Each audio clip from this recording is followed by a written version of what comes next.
Assalamualaikum warahmatullahi wabarakatuh.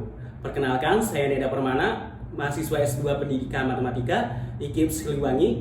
Di sini saya akan memaparkan hasil penelitian saya yang berjudul Pengembangan Bahan Ajar dengan Pendekatan Open-Ended berbasis Android untuk meningkatkan kemampuan berpikir kreatif matematik dan self-regulated learning siswa kelas 7 pada materi segitiga dan segi 4. Penelitian ini dibantu oleh dua pembimbing saya, yaitu Profesor Dr. Haji Haris Hendriana dan Dr. Rudi Kurniawan MPD. Pertama-tama di sini saya akan membahas tentang state of the art-nya terlebih dahulu. Untuk yang pertama, menurut Kuswanto dan Radiansa pada tahun 2018 menjelaskan bahwasanya pembelajaran berbasis Android memiliki derajat kelayakan dan daya tarik produk tertentu dalam kondisi yang baik, yang dapat dibuktikan dengan data yang dikumpulkan melalui survei angket dan persentase rata-rata item instrumen dalam kondisi baik. Kemudian dikutip pada laman StatCounter pada tahun 2020, dituliskan bahwasanya 91,5% dilaporkan sebagai pengguna Android di Indonesia, sedangkan pengguna iOS hanya sekitar 8,27%. Sisanya adalah pengguna sistem operasi perangkat seluler lainnya. Kemudian Anwar et al. Pada tahun 2015 menjelaskan bahwasanya belum tersedia buku guru dan buku siswa yang representatif sebagai alternatif sumber belajar. Kemudian Happy dan Wijayanti pada tahun 2014 menuliskan bahwasanya 13,33% siswa yang tuntas mengerjakan soal kemampuan berpikir kreatif matematik, sedangkan 86,67 siswa tidak tuntas mengerjakan soal tes kemampuan berpikir kreatif matematik. Kemudian, Permana et al. Pada tahun 2019 menjelaskan bahwasanya kemampuan berpikir kreatif matematik merupakan suatu aktivitas mental yang diantaranya meliputi keterampilan, kelancaran, berpikir luas, keaslian, memperinci, dan menilai. Kemudian, Astuti, Bintang, Utami, dan Akbar pada tahun 2019 menjelaskan bahwasanya semakin tinggi kemampuan berpikir kreatif matematik siswa, maka self-regulated learning siswa akan semakin tinggi juga. Kemudian, Fajrizal, Farida, dan Fadilah menuliskan bahwasanya kemampuan berpikir kreatif matematik siswa yang self-regulated learning tinggi lebih baik dibandingkan dengan siswa yang memiliki self-regulated learning yang rendah.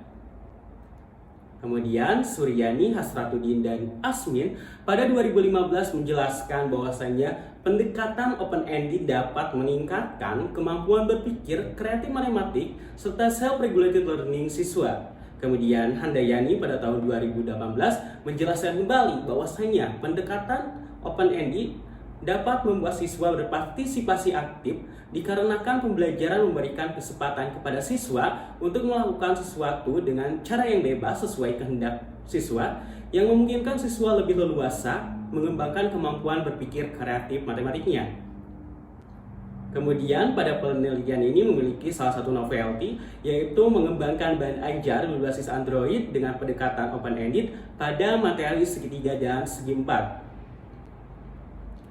Terdapat 5 formulation of the problems. Yang pertama, bagaimana pengembangan bahan ajar dengan pendekatan open-ended berbasis Android pada materi segitiga dan segi 4 Matematika SMP kelas 7. Kemudian yang kedua, kendala-kendala apa saja yang ditemui pada saat pengembangan bahan ajar dengan pendekatan open-ended berbasis Android pada materi segitiga dan segi 4 Matematika SMP kelas 7. Kemudian yang ketiga, apakah kemampuan berpikir kreatif matematik siswa dengan pembelajaran yang menggunakan bahan ajar dengan pendekatan open-ended berbasis Android lebih baik dari yang menggunakan pembelajaran biasa? Yang keempat, apakah self-regulated learning siswa dengan pembelajaran menggunakan bahan ajar dengan pendekatan open-ended berbasis Android lebih baik dari yang menggunakan pembelajaran biasa? Dan yang terakhir, apakah terdapat hubungan antara self-regulated learning siswa dengan kemampuan berpikir kreatif matematik? Kemudian di sini akan membahas sedikit tentang research method. Research and development merupakan metode penelitian yang digunakan dengan tujuan untuk menghasilkan produk bahan ajar berbasis Android serta menguji keefektifan produk tersebut. ADDIE merupakan model dari metode Research and Development yang digunakan. Di sini dapat dilihat terdapat alur model ADDIE yang dikutip dari Jones pada tahun 2007. Pertama dimulai dari analyze atau menganalisis, kemudian mendesain, mendevelop, implementasi, dan evaluasi. Untuk evaluasi bisa dilakukan pada tahapan lainnya di luar tahapan ini. Jadi analisis bisa dilakukan evaluasi. Jika sudah dilakukan evaluasi bisa dilanjutkan dengan desain dan seterusnya sampai produk tersebut dinyatakan efektif dan praktis. Kemudian pada penelitian ini terdapat 5 kesimpulan. Saya menarik 5 kesimpulan. Yang pertama, pengembangan bahan ajar dengan pendekatan open-ended berbasis Android berjalan baik dengan uji kepraktisan yang diperoleh sebesar 83%, yang berarti bahan ajar tersebut sangat praktis yang ditinjau dari kemudahan penggunaan serta visual pada bahan ajar yang digunakan.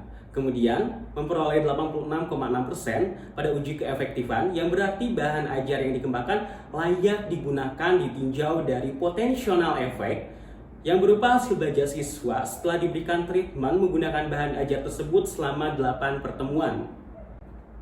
Kemudian yang kedua, kendala dalam proses pengembangan bahan ajar terjadi karena tingginya kondisi pandemi COVID-19 pada saat validasi berlangsung yang mengakibatkan dihentikannya validasi terhadap bahan ajar selama beberapa waktu. Serta pada saat uji produk, beberapa siswa tidak membawa atau memiliki smartphone dengan sistem operasi Android. Yang ketiga, kemampuan berpikir kreatif matematik siswa yang menggunakan bahan ajar dengan pendekatan open-ended berbasis Android lebih baik dibandingkan dengan yang menggunakan pembelajaran biasa secara signifikan. Kemudian yang keempat, self-regulated learning siswa yang menggunakan bahan ajar dengan pendekatan open-ended berbasis Android lebih baik dibandingkan dengan yang menggunakan pembelajaran biasa secara signifikan. Yang terakhir adalah kemampuan berpikir kreatif siswa dipengaruhi oleh self-regulated learning sebesar 65,9% dan 34,1% dipengaruhi oleh faktor lain, serta setiap kenaikan 1 unit self-regulated learning akan meningkatkan kemampuan berpikir kreatif matematik sebesar 1,05 unit secara signifikan. Demikian presentasi penelitian saya. Wabillahi taufiq wal hidayah. Wassalamualaikum warahmatullahi wabarakatuh.